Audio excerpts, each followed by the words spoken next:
dalam seri ke-403 ini didukung oleh para pemain. Neni sebagai istri Nambi, Yoko sebagai Nambi, Rio Sempana sebagai Jana Rupaka, Edi Dosa sebagai Jaya Negara, Iin sebagai Emban, Sri Susilowati sebagai Hantrini, dan Asdi Suhastra, pembawa cerita. Selamat menikmati. Setelah Mahisa Pawagal, Samara, dan Jangkung pergi, Patih Nambi masuk ke ruangan biliknya. Dia nampak gelisah. Nyai Patih menghampirinya dan bertanya mengapa suaminya nampak gelisah. Apa kau mendapat murka dari Gusti Prabu, Kakang Nambi? Gusti Prabu sepertinya sudah semakin membenci aku, Nyai. Dan aku sendiri semakin tidak senang melihat sikap raja kita itu. Aku kira Jaya Negara bukan seorang raja yang baik. Jauh berbeda dengan ayahnya.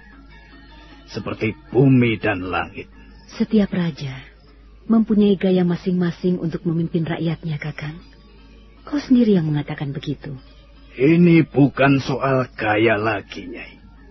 Bukan soal gaya kepemimpinan lagi.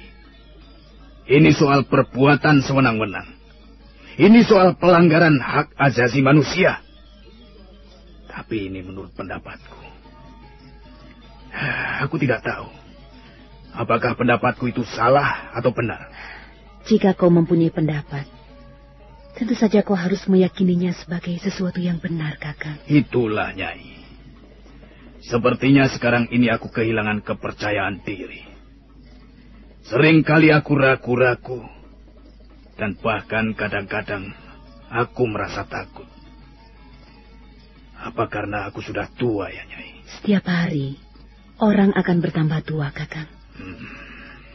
Tapi aku kira kau belum terlalu tua. Kalau saja kau mau menuruti keinginan Gusti Prabu Jaya Negara, kukira kau tidak perlu merasa gelisah. Menuruti? Menuruti bagaimana, Nyai? Kalau keinginan itu tidak masuk akal, kalau keinginan itu merusak kehidupan banyak orang, bagaimana aku bisa menurutinya, Nyai? Baik buruknya Majapahit, maju mundurnya negeri ini, sangat tergantung dari kebijaksanaan Gusti Prabu sebagai tampuk pimpinan tertinggi. Kalau kita, para bawahan, para punggawa kerajaan, hanya selalu menurut, hanya selalu membebek, aku kira sikap itu juga tidak pada tempatnya. Kalau yang diturut itu baik, kalau tidak, Nyai. Ya, Kakang. Aku melihat ada banyak macam penyakit di dalam istana ini. Aku khawatir negeri Majapahit akan runtuh perlahan-lahan. Karena dasarnya berpijak tidak benar. Sepertinya negeri ini mulai keropos di dalam, Nyai. Kakang Nambi, kalau memang kau melihat itu semua sebagai barang yang nyata, tentu saja kau akan selalu merasa gelisah. Akhir-akhir ini dadaku seringkali merasa sesak, tanpa tahu apa sebabnya.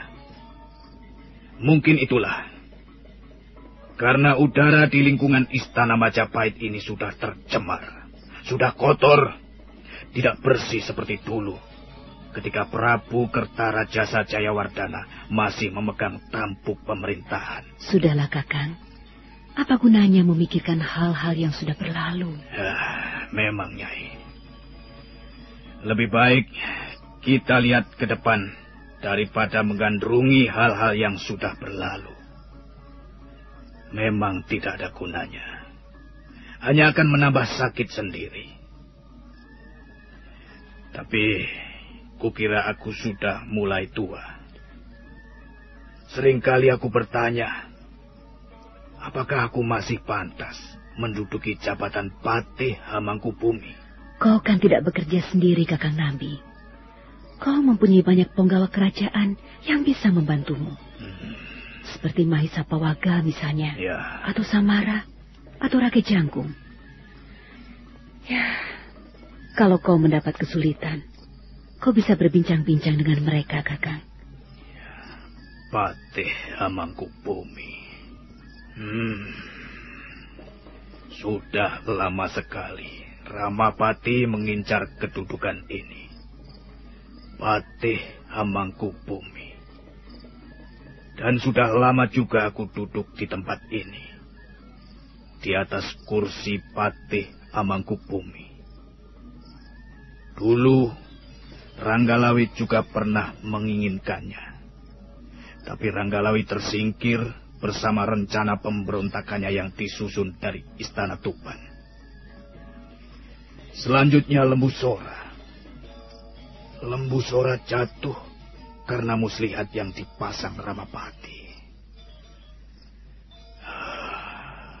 Hanya tinggal beberapa kelintir orang lama yang masih tinggal. Aku sendiri, Kakang Ramapati, dan Kakang Aryatada.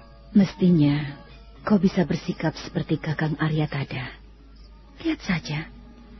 Beliau nampak biasa-biasa saja. Nampak tenang, seperti tidak pernah mengalami gangguan ataupun kesulitan. Aku sendiri tidak pernah bisa menjajaki pemikiran orang itu. Dia lain. Sepertinya dia tidak mempunyai keinginan apa-apa. Kakang Aryatada memang seorang pekerja yang baik. Seorang pegawai istana yang tekun dan setia. Tapi aku tidak bisa mengikuti jalan pikiran dan sikapnya. Sudahlah, Nyai. Ini sudah terlalu malam. Iya, Kakang. Aku mau istirahat. Oh ya, Nyai. Iya. Coba panggil anakmu sebentar. Baik, Kakang Nambi. Nambi mempunyai seorang anak laki-laki. Namanya Jana Rupaka. Jana artinya orang. Rupaka artinya berdandan. Jana Rupaka memang seorang pemuda tampan yang suka berdandan. Patih Nambi melangkah ke ruangan tengah. Dan sebentar kemudian, Nyai Patih sudah kembali lagi bersama Jana Rupaka. Jana Rupaka. Ya, Ayahanda. Karena kau anak seorang pembesar kerajaan, kau harus tahu masalah ini. Akhir-akhir ini suasana Istana Majapahit agak panas dan tidak menentu. Aku hanya mau berpesan kepadamu. Kau jangan pergi terlalu jauh. Dan kau tidak boleh bicara sembarangan. Jika kau mengalami kesulitan, cepat laporkan kepadaku. Jangan diatasi sendiri. Ya, Ayahanda. Hamba akan mengikuti segala petunjuk Ayahanda. Sudah. Hanya itu yang akan kusampaikan padamu. Sekarang kau boleh tidur. Hamba mohon diri, Ayahanda. Ayo, Nyai. Aku mau istirahat. Silakan, Kakang.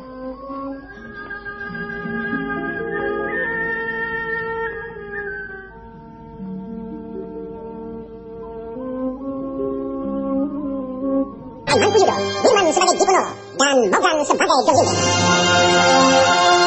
Terima kasih atas perhatian Anda. Sampai jumpa.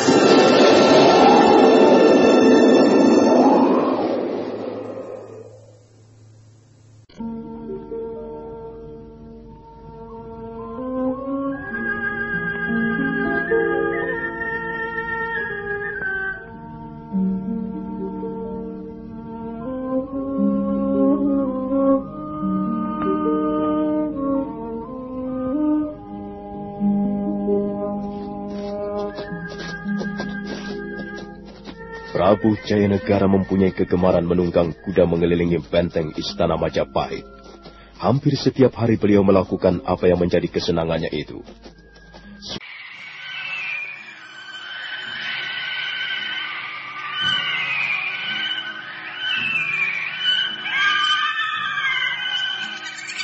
Itu pun berhenti. Prabu Jayanegara melambaikan tangannya, dan dua orang pengawal pribadi bergegas menghampiri junjungan mereka. Wisma siapa itu? Ampun, Gusti Prabu. Wisma mana yang Gusti Prabu maksudkan? Itu, yang di depannya ada kandang burung. Ampun, Gusti Prabu. Kalau tidak salah, itu Wisma Tuanku Maisa Pawagal. Yang di sebelah sana itu Wisma siapa? Itu Wisma kediaman Rakeh Jangkung, Gusti Prabu. Prabu Jayanegara manggut-manggut. Pada saat itulah, seorang wanita cantik muncul dari pintu wisma kediaman Mahisa Pawagal. Begitu melihat Prabu Jayanegara, wanita cantik itu langsung menjatuhkan dirinya dan berlutut. Wajahnya ditundukkan ke bumi. Siapa wanita itu? Ampun Gusti Prabu. Kalau tidak salah, dia istri Tuan Mahisa Pawagal. Siapa namanya? Ampun Gusti Prabu. Hamba tidak tahu siapa namanya. Kalau begitu, kau harus mencari tahu. Aku ingin tahu siapa nama wanita cantik itu. Iya, Gusti Prabu. Hamba akan segera menjalankan perintah Gusti Prabu. Jangan sekarang. Nanti saja. Cari keterangan tentang wanita itu. Dan setelah itu, laporkan padaku. Prabu Jayanegara meneruskan perjalanannya mengelilingi benteng istana Majapahit. Sementara itu senja nampak semakin indah. Langit berwarna kemerah-merahan.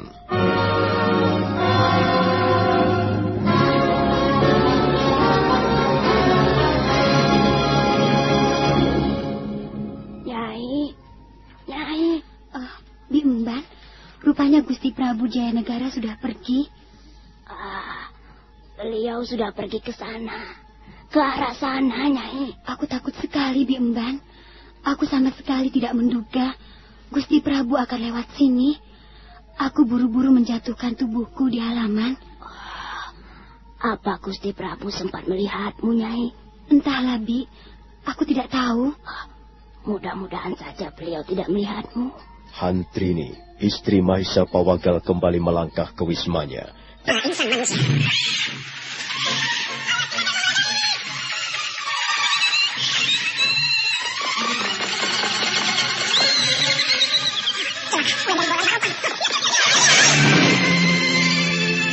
Demikian pula Mahisa Pawagal sangat menyayangi istrinya. Hantrini terkejut.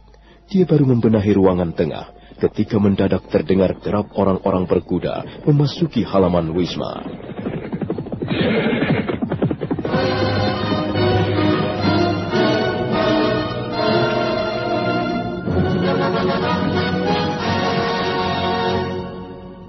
Waduh, celaka, Nyai, celaka. Ada prajurit-prajurit Majapahit datang, Bimban. Mereka bukan prajurit biasa, Nyai. Mereka prajurit-prajurit pengawal pribadi Gusti Prabu Jayanegara. Wah, pasti mereka diutus Sang Prabu. Barangkali mereka mau bertemu suamiku, Bimban. Tidak, Nyai.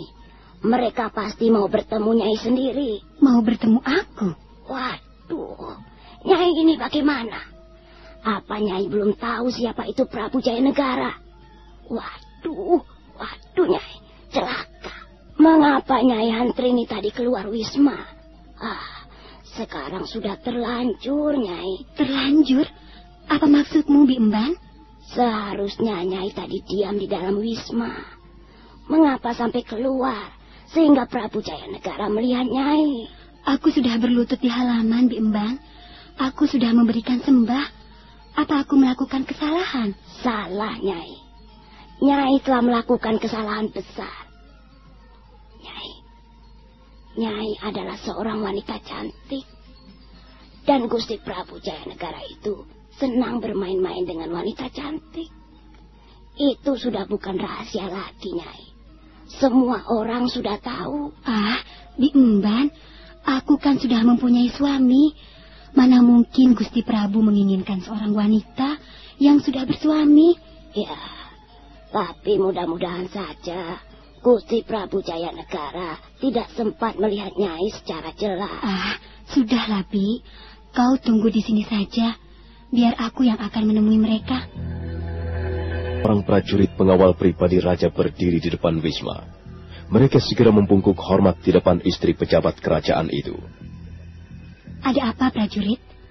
Apa kalian ingin bertemu dengan suamiku? Kakang Mahisa Pawagal belum pulang. Maaf, Nyai. Kami datang mengemban tugas dari Gusti Prabu.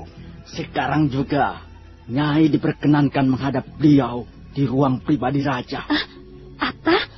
Aku harus menghadap Gusti Prabu? Iya, Nyai. Kami disuruh menjemput Nyai. Tapi suamiku tidak ada di rumah, prajurit. Apa kalian tidak bisa menunggu Kakang Mahisa Pawagal pulang? Maaf, Nyai. Kami disuruh menjemput Nyai sekarang juga. Hantrini kelihatan cemas. Wajahnya menjadi sedikit pucat. Tapi dia tidak bisa berbuat apa-apa lagi. Hatinya berdebar-debar. Wanita cantik itu segera melangkah ke dalam. Bagaimana, Nyai? Kau benar, Bimban. Aku disuruh menghadap Sang Prabu sekarang juga. Nah, Nyai, sekarang menjadi repot. Sayang sekali. Mengapa Nyai tadi keluar wisma? Kalau sudah begini kan repot. Aku takut, Bimban. Apa yang harus kulakukan? Bagaimana ya? Sekarang mau tidak mau, Nyai harus menghadap Gusti Prabu. Bagaimana kalau nanti Kakang Mahisa Pawagal pulang, Bimban? Sudahlah, Nyai. Kalau Tuan Mahisa Pawagal pulang, biarlah saya yang akan menjelaskannya. Sekarang Nyai sebaiknya berangkat. Jangan sampai Gusti Prabu Jayanegara murka karena menunggu Nyai terlalu lama.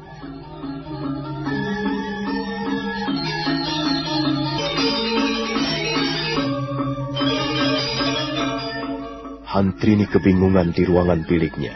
Sebentar duduk, sebentar berdiri. Dia benar-benar menyesal mengapa Prabu Jayanegara sampai melihatnya. Tapi semuanya sudah terjadi. Akhirnya Hantrini terpaksa berangkat memenuhi panggilan raja, junjungan seluruh kaula Majapahit. Sebelum melangkah pergi, Hantrini sekali lagi berkata pada Emban. Tolong, Bimban, kalau Kakang Mahisa Pawagal pulang, ceritakan apa yang sudah terjadi. Baik, Nyai.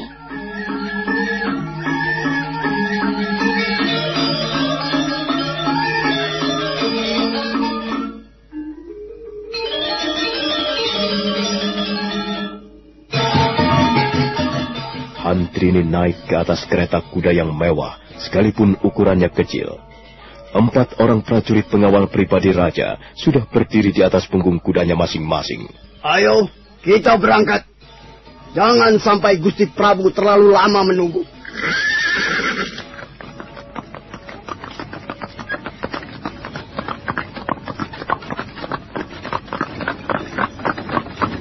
Kereta bergerak menjauh. Sebentar kemudian mereka sudah memasuki pintu gapura istana belakang. Kereta terus bergerak menuju ruang pribadi raja.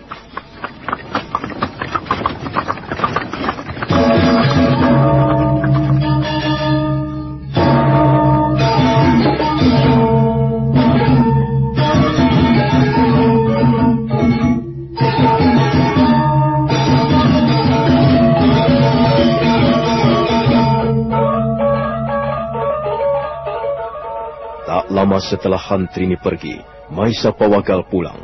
Laki-laki tegap, penggawa kerajaan Majapahit itu menampatkan kudanya di samping wisma. Dia segera melangkah ke dalam. Di depan pintu dia berpapasan dengan Bibi Emban. Aduh, celaka tuanku. Ada apa, Bibi Emban? Mana istriku? Baru saja pergi, tuanku. Pergi? Kemana perginya? Gusti Prabu Jayanegara memanggil Nyai menghadap, tuanku. Apa? Apa katamu? Sang Prabu memanggil istriku? Benar, Tuan.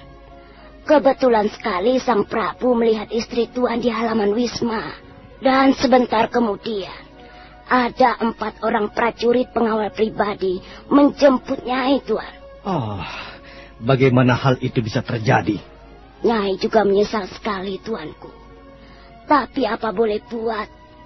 Gusti Prabu Jayanegara sudah terlanjur melihatnya. Muka Mahisa Pawagal menjadi merah. Merah karena menahan hawa amarah. Dia sudah sejak lama tahu perangai Prabu Jayanegara, bahwa Raja Majapahit itu senang bermain-main dengan wanita cantik. Soal wanita persembahan sudah menjadi pembicaraan berbisik-bisik di lingkungan istana. Tutup pintunya, Bi. Aku pergi dulu. Tiba-tiba Mahisa Pawagal kembali melompat ke halaman, kemudian naik ke atas punggung kudanya. Wajahnya bertambah merah, demikian pula telinganya, bibirnya gemetaran. Hiya, hiya, hiya, hiya.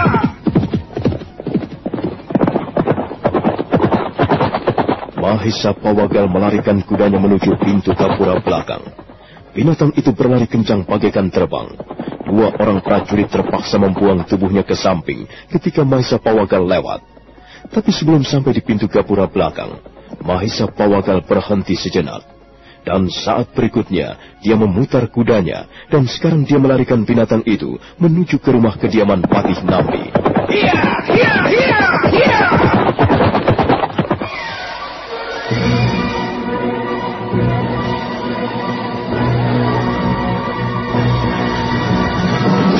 Pawagal, tapi kita harus bertindak hati-hati. Kita juga tahu bahwa kita berhadapan dengan siapa? Dengan raja busuk, raja kotor. Benar. Sekalipun dia busuk dan kotor, tapi dia tetap raja. Dia mempunyai wewenang, dan dia mempunyai kekuasaan, dan dia mempunyai bala tentara puluhan ribu jumlahnya. Sabar, Adi Pawagal. Marilah kita atasi persoalan ini dengan hati-hati. Jangan sampai kita terjerumus, sehingga tidak bisa bangun kembali.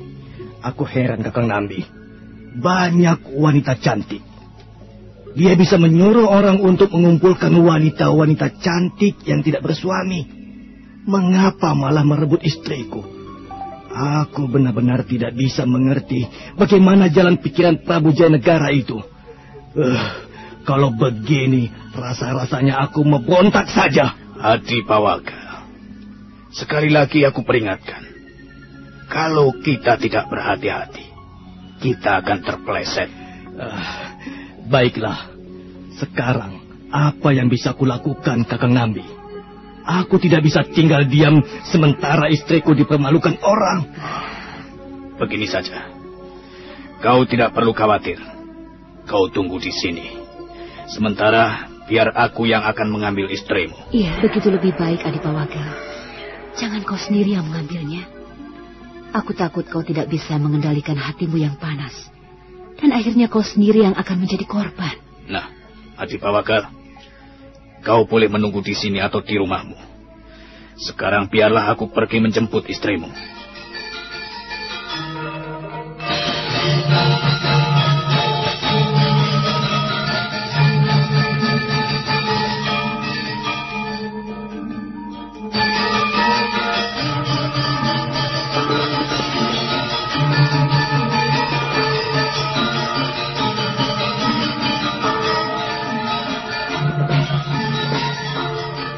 Mahisa Pawagal kelihatan lebih tenang setelah mendengar perkataan Patih Nambi. Penggawa kerajaan itu segera kembali ke halaman, dan sebentar kemudian dia sudah berkuda meninggalkan rumah kediaman Patih Nambi.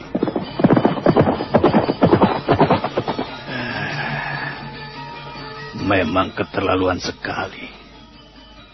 Sebenarnya aku tidak menyalahkan kalau Mahisa Pawagal panas hatinya. Tentu saja, Kakang. Siapa yang tidak panas melihat istrinya diganggu orang? Prabu Jayanegara. Raja kita ini sudah semakin jauh tersesat, Nyai. Dia sama sekali tidak bisa kita jadikan panutan. Aku tidak bisa melihat segi-segi yang baik yang dimilikinya. Kecuali bahwa dia seorang turunan raja. Perbuatannya sungguh-sungguh ngawur. Itu kan perbuatan berandalan yang hidup berkeliaran di tepi jalan. Raja kok begitu? Apanya yang kurang? Dia memperoleh segala macam pelajaran atau ilmu untuk melengkapi kemampuannya sebagai seorang raja. Dia belajar ilmu sastra. Dia belajar ilmu pemerintahan. Dia belajar ilmu hukum. Dan dia juga memperoleh pelajaran tentang ilmu tata kerama. Tapi kok jadinya begitu? Di mana yang salah? Pasti ada yang salah, Kakang Nambi. Dan kukira bukan salah pelajarannya, melainkan salah penerimaannya. Baiklah. Kasihan Adi Pawagal. Dia seorang punggawa kerajaan yang baik. Dia jujur dan setia. Baiklah, aku pergi dulu, Nyai. Dan kau jangan pergi kemana-mana. Janarupaka juga jangan boleh pergi kemana-mana. Majapahit itu duduk menunggu, sampai akhirnya seorang prajurit pengawal pribadinya menghadap. Ampun, Gusti Prabu. Hamba sudah membawa wanita itu kemari. Suruh dia masuk. Prajurit pengawal itu membalikkan tubuhnya, kemudian melangkah pergi.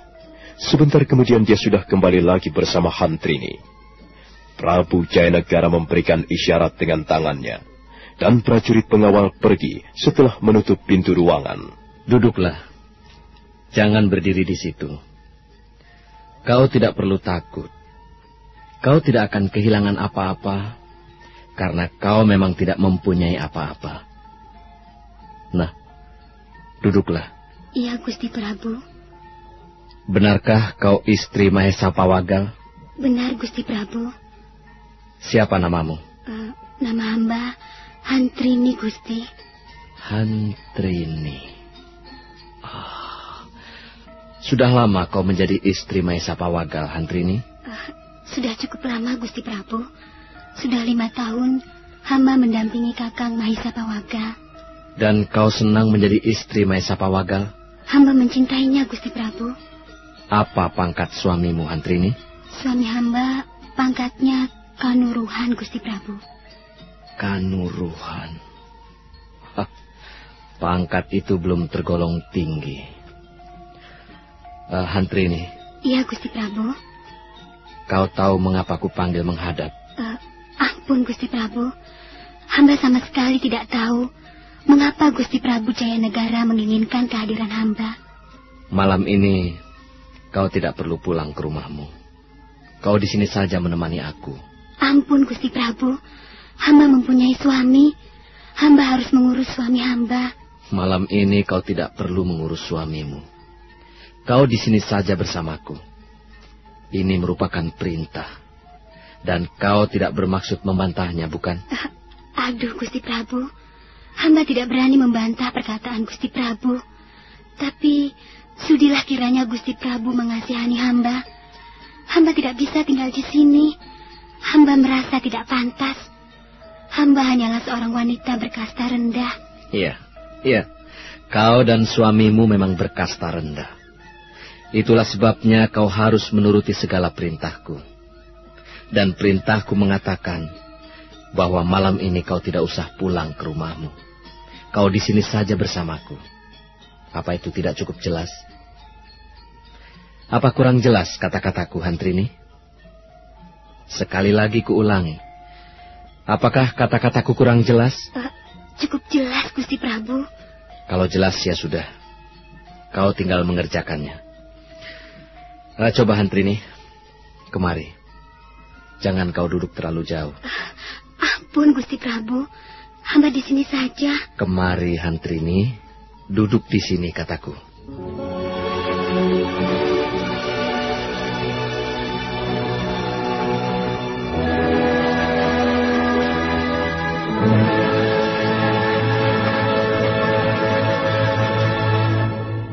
Hantrini terpaksa menuruti perkataan Prabu Jayanegara. Wanita cantik itu menggeser letak duduknya. Sementara itu, Patih Nambi sudah tiba di pintu gapura belakang istana. Beberapa orang prajurit jaga membungkukkan tubuhnya, dan Patih Nambi bergegas masuk. Tapi sebelum sampai di halaman ruangan pribadi raja, dia terpaksa menghentikan langkah-langkahnya. Aku mau menghadap Gusti Prabu Jayanegara. Maaf, Gusti Patih. Kalau Gusti Patih ingin menghadap Sang Prabu, sebaiknya jangan sekarang. Apa katamu? Kau berani melarang aku? Maaf, Gusti Patih. Gusti Prabu Jayanegara sedang sibuk. Beliau tidak ingin diganggu. Aku mempunyai keperluan yang sangat penting. Aku harus segera menghadap Gusti Prabu. Minggir, prajurit. Maaf, Gusti Patih. Kami ditugaskan menjaga ruangan pribadi raja. Kami terpaksa melarang Gusti Patih masuk. Kamilah yang bertanggung jawab atas keamanan di sini. Kurang ajar. Berani sekali kau bicara seperti itu di depanku. Sombong sekali kalian. Apa kalian tidak bisa melihat dengan baik? Kalian tidak kenal siapa Nambi. Aku Patih di sini. Aku juga mempunyai wewenang. Ampun, Gusti Patih. Kami hanya sekedar menjalankan tugas. Kau boleh menjalankan tugas. Tapi jangan menutup mata. Menutup kupingmu. Lihat. Aku, Rikrian Mapatih Nambi yang akan masuk. Berani bicara lagi, kupukul kalian. Puluhan tahun aku menjadi prajurit. Tidak pernah aku berlaku sombong di depan pimpinanku. Minggir! Patih Nambi mendorong tubuh prajurit pengawal ke samping. Selanjutnya dia melangkah masuk. Dua orang prajurit pengawal itu tidak berani mencegahnya lagi. Dan Patih Nambi bergegas melangkah menuju ruangan pribadi raja. Patih Nambi sudah sampai di serambi ruangan pribadi raja. Dia berjalan mondar-mandir di halaman sesaat lamanya. Dia tidak berani masuk karena ruangan pribadi raja tertutup rapat. Patih Nambi kelihatan gelisah. Akhirnya dia duduk menunggu di bawah pohon sawo Manila, menunggu dengan hati berdebar-debar. Patih Nambi sudah sampai di ruangan pribadi raja, tapi dia tidak berani masuk karena ruangan tertutup rapat. Dia berjalan mondar-mandir di halaman. Akhirnya Patih Nambi duduk di atas arca batu di bawah pohon sawo Manila yang rindang. Prajurit-prajurit itu sombong sekali. Jelas mereka prajurit dari kelompok Ramapati. Kurang ajar. Hatiku jadi panas. Sebaiknya aku tunggu di sini. Aku harus bertemu dengan Gusti Prabu Jayanegara.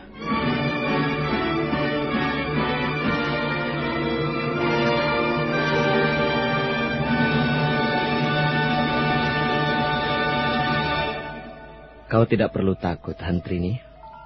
Kau bisa menjadi seorang wanita yang sangat menyenangkan. Ampun, Gusti Prabu. Hamba hanyalah seorang istri penggawa kerajaan berpangkat rendah. Kau pasti tidak pernah bermimpi bahwa suatu saat akan masuk ke ruangan ini. Ampun, Gusti Prabu. Apa yang harus hamba lakukan sekarang? Melayani aku. Membuat hatiku senang. Itu saja yang harus kau lakukan. Kenapa? Kau takut suamimu marah? Jangan menangis, Hantrini. Jika seorang wanita menangis, dia akan kehilangan sebagian besar dari kecantikannya. Ampun, Gusti Prabu. Perkenankanlah hamba kembali. Mengapa? Kau tidak senang menemani aku di sini? Hamba sudah bersuami. Selama ini, hamba berlaku setia pada suami hamba. Hamba selalu jujur. Dan hamba tidak pernah berbuat sesuatu yang melanggar ketatasusiliaan.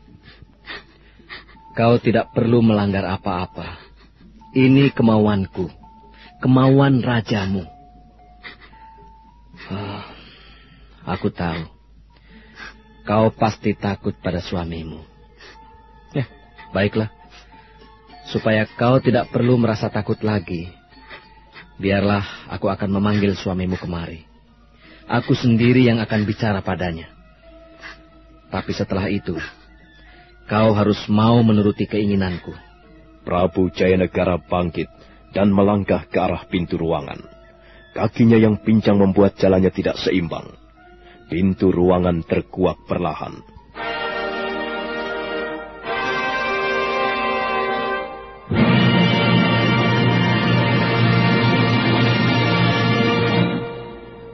Prabu Jayanegara terkejut begitu melihat Patih Nambi bergegas menghampirinya.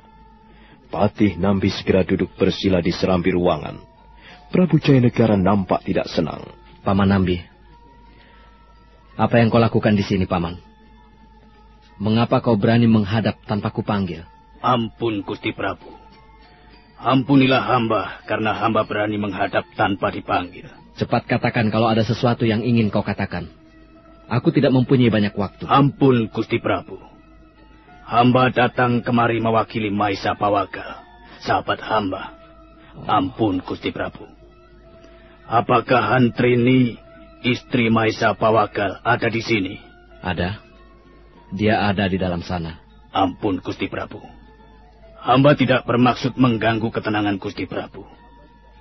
Tapi menurut pendapat hamba, apa yang telah Gusti Prabu lakukan terhadap istri Maisa Pawagal sungguh-sungguh merupakan suatu perbuatan yang kurang terpuji. Hal itu bisa mencemarkan nama baik Gusti Prabu sendiri. Paman Nambi, apa kau datang kemari hanya untuk memberiku nasihat-nasihat? Aku tidak butuh nasihatmu, Paman. Dan awas, jangan kau berani mengganggu kesenanganku. Paduka adalah seorang raja. Paduka dapat mencari kesenangan yang sesuai, yang pantas bagi seorang raja. Ingat Gusti Prabu, kalau Gusti Prabu tidak segera membuang kebiasaan buruk ini, akibatnya bisa menjadi sangat parah. Lingkungan Istana Majapahit pasti akan resah. Mahisa Pawagal misalnya, dia seorang punggawa kerajaan yang berbakat. Selama ini, dia mengabdi pada kerajaan. Dia bekerja dengan setia dan jujur. Tapi karena kebiasaan Gusti Prabu yang kurang baik, akhirnya Mahisa Pawagal menjadi korban. Bukankah hal ini sangat disayangkan, Gusti? Paman Nambi, aku tahu. Aku tahu kau tidak senang padaku, Paman. Ampun, Gusti Prabu. Bukannya hamba tidak senang. Gusti Prabu adalah junjungan hamba. Iya, kau tidak senang padaku. Kau selalu berusaha menentang aku. Kau selalu berusaha memojokkan aku. Dulu, Paman, pada saat Ibunda Ratu masih ada, kau seringkali menghadap beliau untuk memojokkan aku. Baik, Paman Nambi. Kau boleh tidak senang dengan Prabu Jayanegara. Tapi di sini kau hanya seorang patih. Setiap saat aku bisa menyingkirkanmu sejauh-jauhnya, Paman. Ampun, Gusti Prabu. Apa yang hamba katakan, apa yang baru saja hamba sampaikan, benar-benar keluar dari hati yang tulus. Hamba bermaksud baik, Gusti. Aku tidak memerlukan maksud baikmu. Sudahlah, Paman Nambi. Lebih baik kau segera pergi. Ampun, Gusti Prabu. Kalau boleh hamba memohon, biarlah Hantrini hamba bawa pulang ke rumahnya. Jadi kau datang kemari untuk mengambil Hantrini? Benar, Gusti Prabu. Lalu bagaimana kalau aku tidak mengizinkan? Kalau Gusti Prabu tidak mengizinkan, ya terserah. Tapi hamba sudah berusaha melakukan sesuatu yang terbaik, sesuai dengan keyakinan hamba. Dengar, Paman Patih Nambi. Aku yang mengambil Hantrini dari rumahnya. Karena itu, aku sendiri yang akan mengantarkannya pulang ke rumah. Kau tidak perlu ikut campur urusan ini. Baiklah, Gusti Prabu. Sekarang, perkenankan hamba mohon diri. Ya, pergilah. Lebih cepat, lebih baik.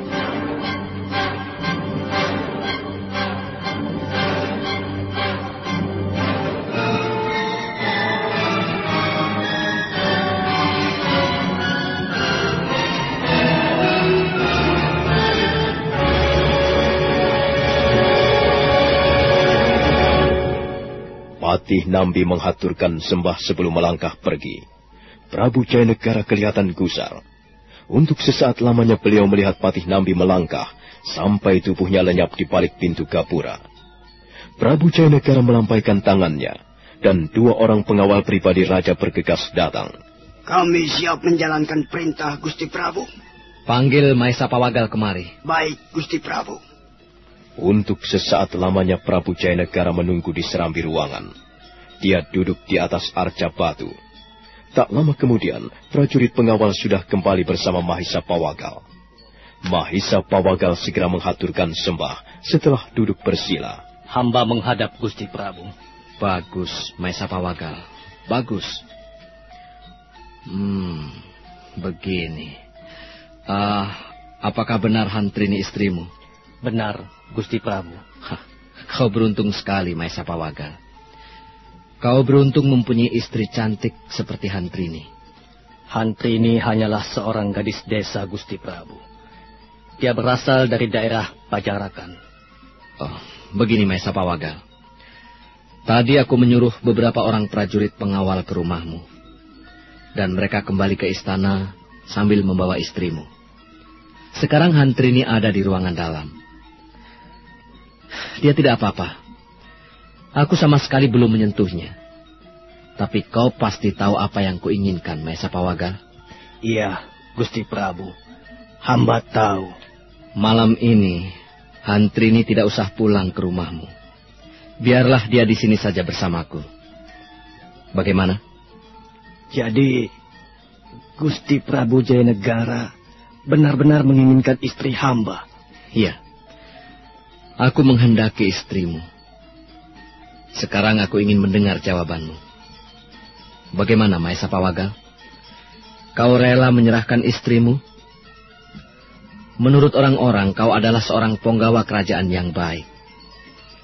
Selama ini kau bekerja dengan baik. Kau jujur dan setia.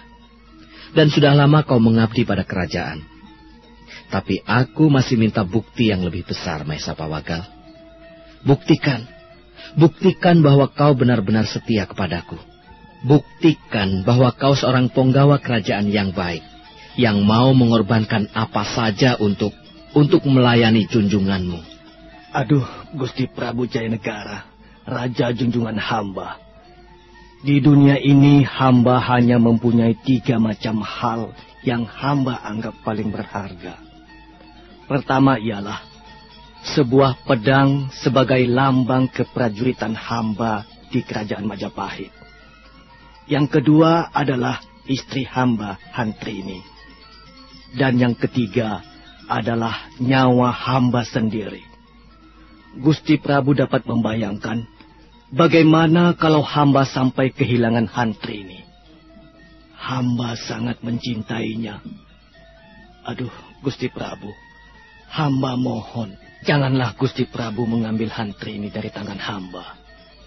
Masih banyak wanita lain yang tidak kalah cantiknya, dan mereka lebih muda usia. Mengapa Gusti Prabu justru memilih Hantrini, istri hamba? Jadi kau keberatan aku mengambil istrimu, Maesa Pawagal? Ambillah yang lain, Gusti Prabu. Apa saja yang hamba miliki. Tetapi janganlah Hantrini. Rasa-rasanya hamba tidak bisa hidup tanpa istri hamba. Selama ini kami senantiasa hidup rukun dan damai. Dia seorang istri yang setia, seorang istri yang baik. Dia tidak pernah membuat hamba kecewa. Aduh, Gusti Prabu, kalau boleh hamba memohon sekarang ini, hamba hanya akan memohon satu hal. Janganlah Gusti Prabu mengambil istri hamba. Coba dengar, Maesa Pawagal. Dengar baik-baik. Ya, Gusti Prabu. Kau tidak akan kehilangan istrimu dengan percuma. Aku akan menukarnya dengan imbalan yang sangat besar. Apakah benar pangkatmu Kanuruhan, Maesa Pawagal? Benar, Gusti Prabu. Sudah berapa lama kau menjadi seorang Kanuruhan? Sudah hampir 5 tahun, Gusti Prabu. 5 tahun menjadi seorang Kanuruhan. Tapi jangan khawatir, Maesa Pawagal. Mulai besok pagi, pangkatmu akan naik setingkat. Kau tidak akan lagi menjadi Kanuruhan. Mulai besok pagi, pangkatmu akan menjadi Isirikan. Bagaimana? Apakah imbalan itu sudah pantas? Bagaimana pendapatmu? Ampun, Gusti Prabu. Memang seorang penggawa kerajaan akan merasa senang jika memperoleh kenaikan pangkat. Tapi menurut pendapat hamba, tidak layak seorang penggawa kerajaan menukar istrinya dengan pangkat. Kalau imbalan itu kau rasa masih belum cukup, aku akan menambahnya. Aku akan memberimu sebuah wisma yang cocok untuk pangkatmu yang baru nanti. Nah, bagaimana? Ampun, Gusti Prabu. Hamba sudah cukup merasa bersyukur tinggal di wisma hamba selama ini.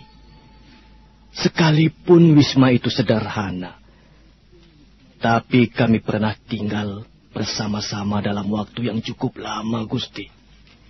Kami sudah merasa tenang dan damai tinggal di sana. Dengar, Maesa Pawagal. Aku akan memberi tambahan lagi. Kau akan memperoleh 1000 kepeng uang perak murni.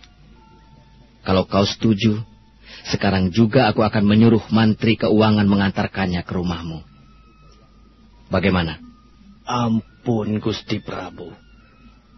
Selama menjadi penggawa kerajaan Majapahit, hamba tidak pernah kekurangan uang. Sekalipun hidup kami sederhana, tapi kami sudah merasa bersyukur. Terima kasih, Gusti Prabu. Tapi hamba tidak akan menukar istri hamba dengan apapun juga. Oh, jadi bagaimana, Maesa Pawagal? Apa kau nekat mempertahankan istrimu? Oh, seharusnya kau cukup tahu diri. Aku yang menghendaki istrimu. Aku yang menyuruhnya datang kemari. Jadi bagaimana sekarang? Baiklah, Gusti Prabu. Kalau Gusti Prabu Jayanegara menginginkan istri hamba, tentu saja hamba tidak akan bisa berbuat apa-apa. Sekalipun hati hamba terasa berat, hamba terpaksa melepaskan istri hamba. Sekarang, hamba mohon diri. Tunggu, Maesa Pawagal. Kau harus bersikap sopan di hadapanku.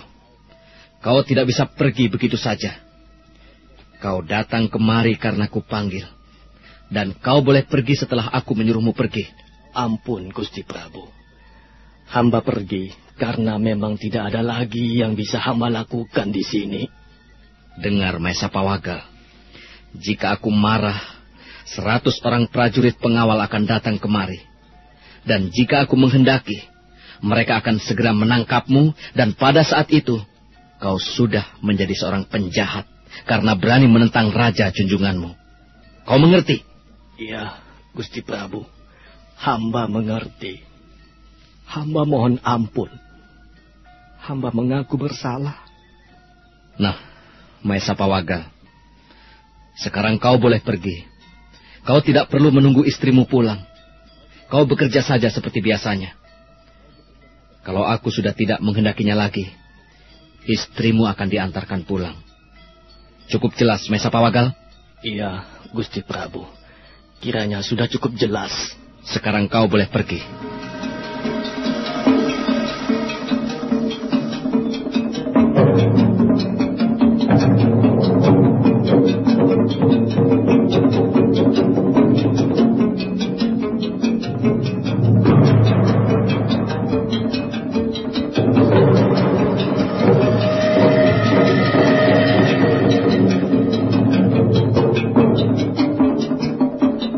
Dengan hati hancur, Maesa Pawagal melangkah meninggalkan halaman ruang pribadi raja.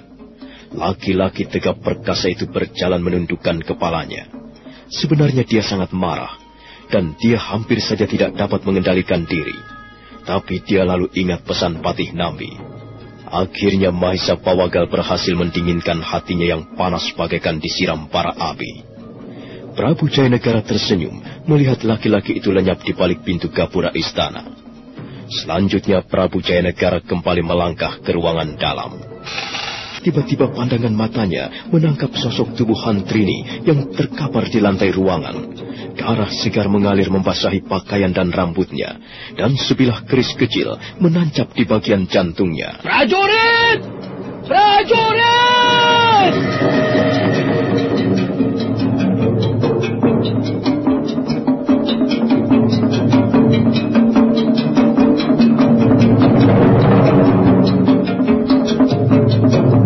Darah masih mengalir membasahi pakaian dan lantai ruangan. Sebilah keris kecil menancap di bagian jantung. Prabu Jayanegara gugup sebentar, kemudian membalikan punggungnya dan berteriak sekencang-kencangnya. Prajurit! Prajurit! Raja bergegas datang. Prabu Jayanegara menyuruh mereka masuk. Mereka juga terkejut melihat Hantrini terkapar berlumuran darah. Prabu Jayanegara berdiri gemetar di sudut ruangan. Apa dia masih hidup? Masih, Gusti Prabu. Tapi lukanya sangat parah. Cepat angkat dia. Angkat dan bawa pulang ke rumahnya. Dan kau juga bersihkan ruangan ini segera. Baik, Gusti Prabu. 2 orang prajurit mengangkat tubuh Hantrini dan membawanya keluar. Sementara 2 orang prajurit yang... Mungkin sikap Gusti Prabu Jayanegara akan sedikit lain. Kedudukan kita bisa lebih kuat. Mungkin saja beliau mau mengurungkan niatnya yang busuk itu. Sepertinya kalian tidak tahu siapa itu Prabu Jayanegara. Beliau tidak akan pernah mengurungkan niatnya. Kalau begitu, apa yang bisa kita lakukan untuk menolong Adi Pawagal? Sudahlah, Kakang Jangkung. Kita tidak bisa berbuat apa-apa. Aku sendiri baru saja menghadap Gusti Prabu. Aku berusaha mengambil istriku, tapi dia tetap mempertahankannya. Aku benar-benar tidak mengerti. Kepada siapa sebenarnya kita mengabdi selama ini? Kepada Raja Pusuk. Raja yang tidak tahu adat. Raja yang sewenang-wenang. Itulah junjungan kita selama ini, Kakang Samara. Aku yakin, kalau Prabu Jayanegara tidak merubah sikapnya, negeri Majapahit ini akan segera tenggelam. Adi Samara, hal itu pasti tidak kita harapkan. Kita sudah bersusah payah ikut merintis berdirinya kerajaan ini. Dan kukira cita-cita Gusti Prabu Kertarajasa Jayawardana almarhum masih belum terwujud. Bagaimana cita-cita itu akan terwujud jika yang duduk di atas singgasana seperti Jayanegara? Kalau hal ini terus dibiarkan berlarut-larut, cepat atau lambat, pasti akan terjadi kerusuhan besar. Aku sama sekali tidak bisa melihat hal-hal yang baik pada diri Jayanegara, yang seharusnya dimiliki oleh seorang raja. Dia tidak bersikap adil. Dia tidak bijaksana. Dia berlaku sewenang-wenang. Dan yang paling parah, dia tidak memikirkan kehidupan rakyatnya. Dia hanya mencari kesenangan untuk dirinya sendiri. Sudahlah, Adi Samara. Tidak akan ada habisnya kalau kita bicara soal keburukan raja kita yang sekarang ini. Lebih baik kita segera membantu Adi Pawagal mengatasi persoalannya. Adi Pawagal, kau adalah sahabat kami. Kami ingin membantumu. Tapi kau sendiri tahu, bukan? Kedudukan kita sekarang terjepit. Karena itu, kami hanya bisa menyarankan agar kau tabah. Jangan mengambil tindakan yang hanya akan merugikan diri kita sendiri. Sebab ketahuilah, ada masalah lain yang tidak kurang gawatnya. Yang mau tidak mau harus kita hadapi bersama-sama. Maksudku, kelompok Ramapati. Mereka pasti akan memanfaatkan setiap kesempatan untuk terus menjepit kita, menggenjot kita. Benar, Adi Pawagal. Ramapati itu sangat licik. Dia suka menghasut, suka memanas-manaskan suasana. Jangan sampai perkara istrimu ini menyeret perkara lain, yang akibatnya bisa menimbulkan geger istana Majapahit. Aku mengerti, Kakang Samara, Kakang Nambi. Sebenarnya berat sekali beban yang harus kupanggul sekarang ini. Hatiku panas. Ada yang bergolak di sini, dalam dadaku ini. Rasa-rasanya ingin ku cabut keris dan ku tikam ulu hati Jayanegara. Tapi untung aku masih bisa mengendalikan diri. Kukira aku memang harus tabah. Tetap tabah. Terima kasih atas nasihat kalian. Mungkin memang sudah nasib istriku. Pada saat mereka sedang bercakap-cakap di ruangan pendopo, terdengar derak roda-roda kereta mendekat.